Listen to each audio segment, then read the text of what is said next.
destruction that sent a very dangerous message to the world, that how easily a community can be persecuted and how easily the history of a vulnerable community like the Hazaras can be erased and how easily a community can be targeted.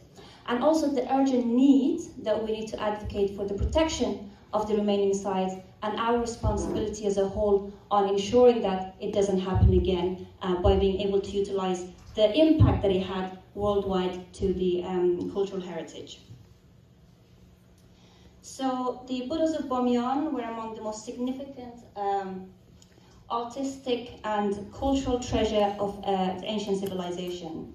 These statues were carved into the cliffs of the Bamiyan Valley in central Afghanistan, built around 6th century. At 55 and 38 meter tall, they were the largest standing Buddhas in the world. Bamiyan was more than just a remote valley. It was a thriving Buddhist center along the Silk Road, where multiple civilizations exchanged knowledge, faith, and artistic influences. These Buddhas were not just religious symbols.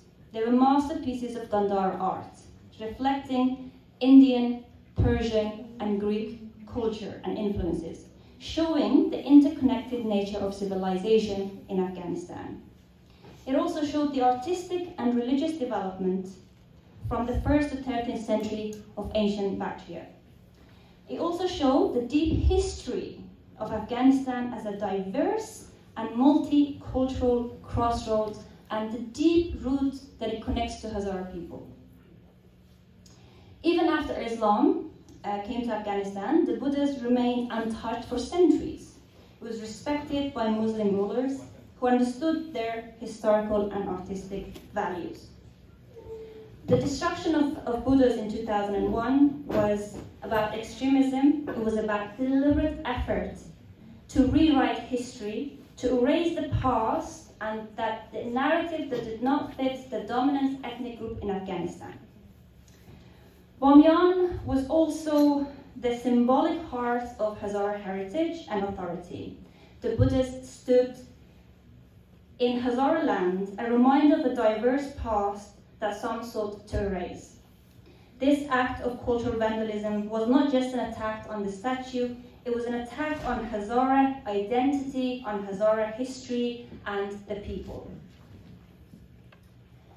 The Taliban justified the destruction of the Buddhas by calling them an idol. And they used Islam to justify the destruction of the history, which was about 1500 years old. But the real reason for the destruction of the Buddhas was to erase Afghanistan's diverse history and the Hazara history. The Buddhas were proof that Afghanistan had not always been under the dominant ethnic group's rigid ideology. It was also a show of power by the Taliban. The destruction was designed to shock the world and display the Taliban's dominance. It was targeting the Hazaras. The Buddhas stood in Bamiyan, the Hazara homeland. Their destruction was a direct attack on the Hazara history and identity. The message was clear. Erase the Buddha, erase the Hazara identity. This act was a blueprint for future cultural destruction worldwide. The destruction of the Buddhas did not start in 2001. Their faces were defaced centuries earlier, likely during the early Afghan dynasties or during the reign of Amir Abdurrahman Khan, because they looked like Hazaras and resembled the Hazara face. This period also marked the beginning of Hazara marginalization and persecution. The rulers who defaced the faces of the Buddhas were the same ones who began pushing Hazaras to the margins, calling us outsiders in our own land, marginalizing the community, dehumanizing the community, which led to the Hazara genocide by Amir Abdurrahman Khan. And so the message even then was clear that erasing the Buddhas meant erasing Hazaras and our claim to Bamiyan. Destroying symbols of the past made it easier, very easy, to rewrite the history, which was a project that was done by the ethnic or the dominant group in Afghanistan.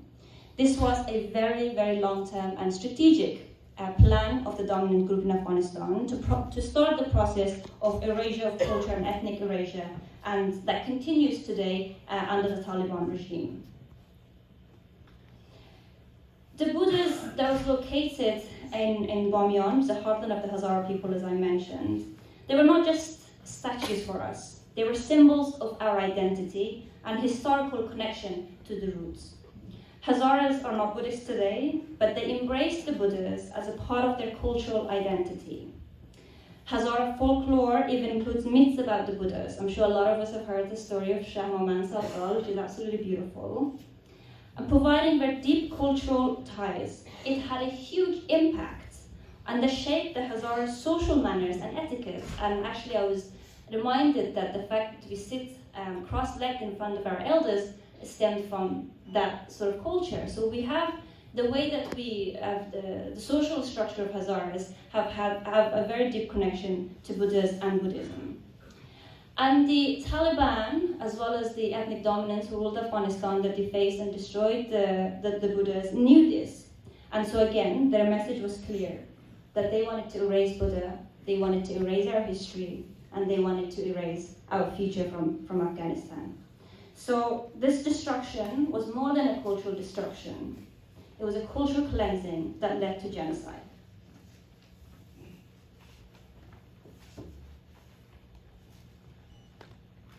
So the continuation of Hazara genocide and cultural genocide in Afghanistan.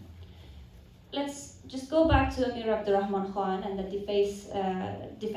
fact that they faced the Buddhas during that time.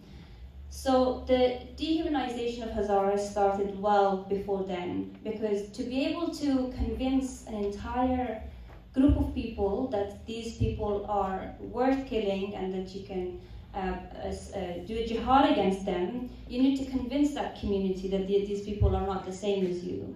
And so during Amir Abdurrahman Khan, we know that he killed about 62% of the Hazaras. The Hazara lands were confiscated. A lot of the Pashtuns or the supporters of Amir Abdurrahman Khan were resettled in our lands. And so when the Taliban came, they pushed the same extremist ideology during 2001, which led about 24 years ago that destroyed the Buddhas. And they also executed Abdulali Mazari in 1995. They continued to attack us during the Republic government, but post-2021 is where we are in grave danger.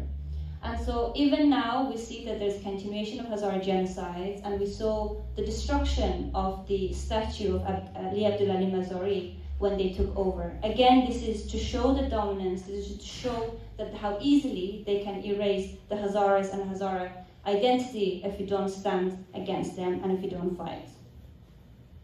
So in 2003, UNESCO designated Bamiyan as a World Heritage Site in danger. There has been some effort, very small effort, to preserve what remains of the Buddhas, to recover fragments from the destroyed statues, and they have worked with some international experts to protect the site from further damage. But unfortunately, that's not enough. And so today, the value of Bamiyan, or the World Heritage Site, still remains in danger. So we have to ask ourselves, is the international law strong enough to be able to protect our cultural heritage sites? And so despite these efforts, other cultural sites still continues to be an effort. The role of UNESCO, or there's been some debates on whether we can, sorry, that was different slides. So the role of UNESCO in international responses, as I said, there's been very little efforts, but nothing has been done. And so there's been some condemnation by the international community, but unfortunately no real action has been taken to be able to protect our identity, to preserve the cultural heritage sites, and to be able to protect the Hazaras, and to listen to our plea to stop Hazara genocide and to stop the cultural genocide. So there has been some questions about whether we should rebuild the Buddhas of Bamiyan, or some arguments have been against it. To be able to rebuild the Buddhas of Bamiyan, it would reclaim and to restore a significant aspect of cultural identity. So reconstructing the Buddhas would symbolize resilience, resistance of cultural erasure, and the reclaiming of history of those who still feel their loss. It would restore not only the monuments, but also a source of identity for the Hazara people and the global community that value cultural heritage. Those who are arguing against this, so they are saying that leaving the site as it is serves as a reminder of what was lost. Keeping the empty niches untouched would stand as a memorial of intolerance and destruction, a permanent testament to the danger of extremism and the irreversible damage caused by cultural genocide. The void itself tells a very powerful story. But despite these arguments or discussion that's going around, I think there is an urgent issue, and that is that the site still remains at risk. There is an ongoing exploitation and looting of artifacts in Bamiyan by the Taliban.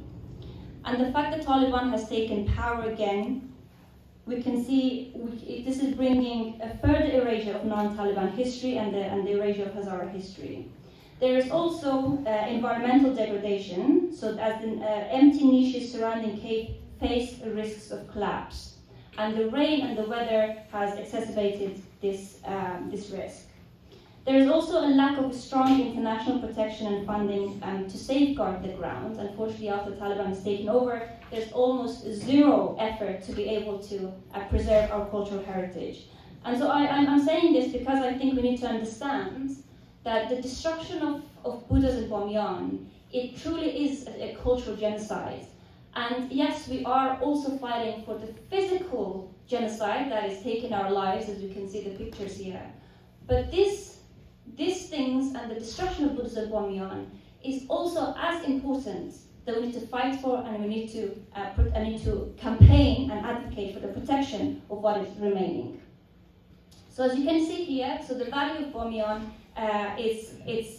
it's not just the Buddhas of Bamiyan that was a cultural heritage site, but actually the value of Bamiyan as well. And then it holds centuries of histories.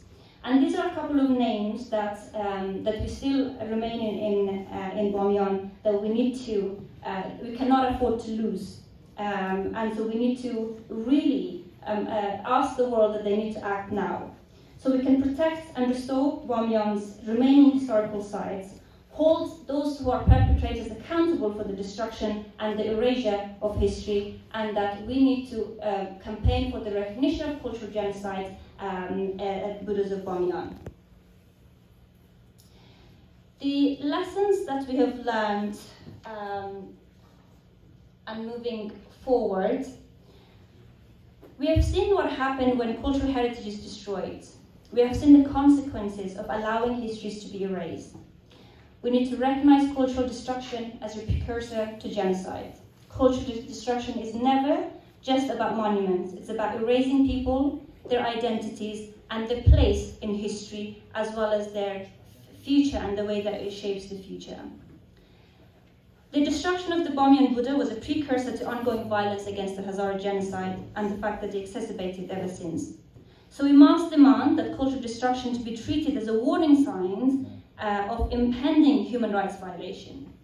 We need to ask for strengthening international laws to uphold perpetrators accountable. When extremists destroy cultural heritage, they must be consequences. Existing international law on cultural heritage is incredibly weak and rarely endorsed. We need stronger legal framework to make cultural destruction a punishable crime under the international law. We need to support the local communities to preserve history and heritage. We need to raise awareness among ourselves, the importance of our cultural heritage sites. We need to now safeguard cultural heritage as a human rights issue. Cultural heritage is not just about artifacts, like I said, it's about identity, memory, and survival. We must include cultural protection in global human rights framework. Those of you who are activists, for me, this was a fantastic opportunity to learn a little bit more about my role and what I can do as an activist to advocate for the protection of our cultural heritage sites. So let us commit in protecting our shared past so that the future generations can learn, remember, and move it forward. This was just some of my calls. So the last thing that I want to say is that although the Buddhas have fallen, but their history, their story, and our culture and our people still remains alive, and we are at the forefront of our fights. We genuinely really need to be able to understand and do some research, the value and what it means, and what places like the Bamiyan Valley and other places in Afghanistan that we feel so connected, deeply connected to, what they means to us as a Hazara identity. And those we need to call for their protection, and therefore for the protection of the entire Hazara community in Afghanistan. Thank you.